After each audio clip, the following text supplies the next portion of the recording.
The Alabama Crimson Tide will not be in the college football playoff, and while there's a lot of complaints out of Tuscaloosa, they did not earn their selection, so just shut up.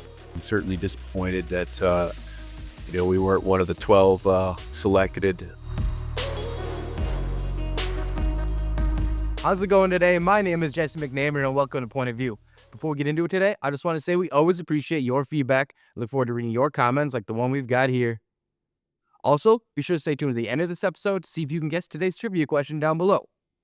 To today's topic, do the Crimson Tide faithful have a real argument that Bama should have made the college football playoff?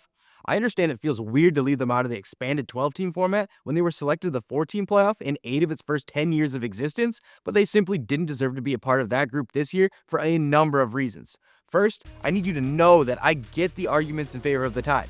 And the first argument to address is that the playoff should be about finding the 12 best teams in the country.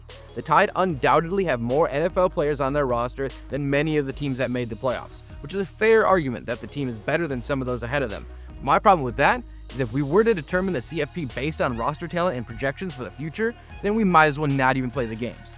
Teams could be seeded entirely by mock drafts and recruiting class rankings, which would result in teams like Alabama, Georgia, and Ohio State making it year in and year out, regardless of how the season goes.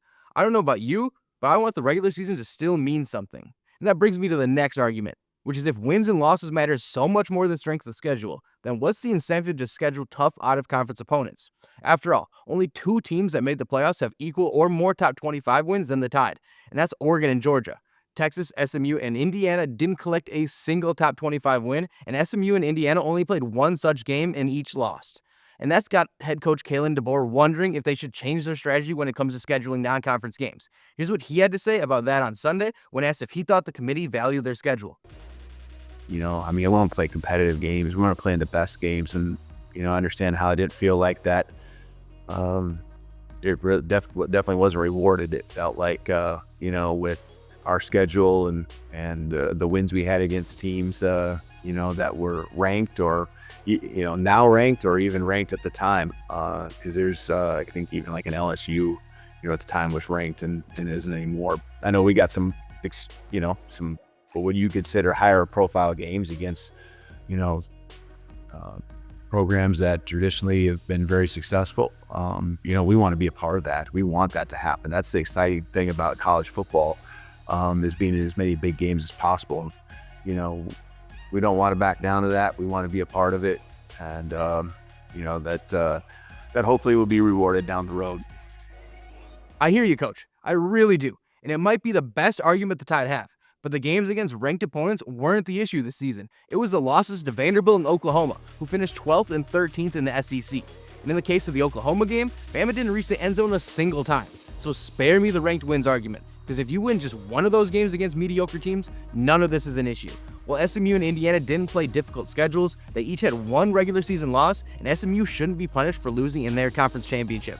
Choosing a 3-loss team over a pair of 1-loss teams seems like a worse precedent to set than what the Tide fans are arguing for. I should also mention that South Carolina and Ole Miss are in the exact same situation as Bama. Both can make the case that their strength of schedule is the reason they didn't make it, and their rosters are more talented than a few teams picked ahead of them. So even if the Tide had a case, it doesn't mean they should be the team to make it in anyway. So my best advice for any Bama fans tuned in, listen to your head coach. Here's what DeBoer said to begin his presser Sunday. At our banquet tonight with our guys, haven't had a lot of like one-on-one talks and things like that, but certainly they share the same disappointment.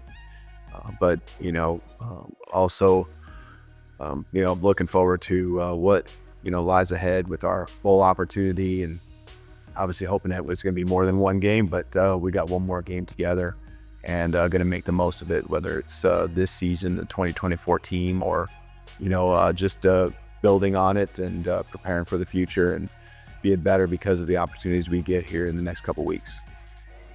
He said it best. Just move on and focus on building a team that unquestionably deserves to be in the playoffs. Again, you made it 8 of 10 times when it was just 4 teams, so getting back now shouldn't be much of a challenge for a program like that. But this season, you just didn't earn it. One team that did earn it, though, is Arizona State. For more on how the Sun Devils are a very dangerous team in the CFP, check out this past episode of Point of View. And the moment you've been waiting for, here's the answer to today's trivia question. We appreciate you tuning in. We will see you in the next one.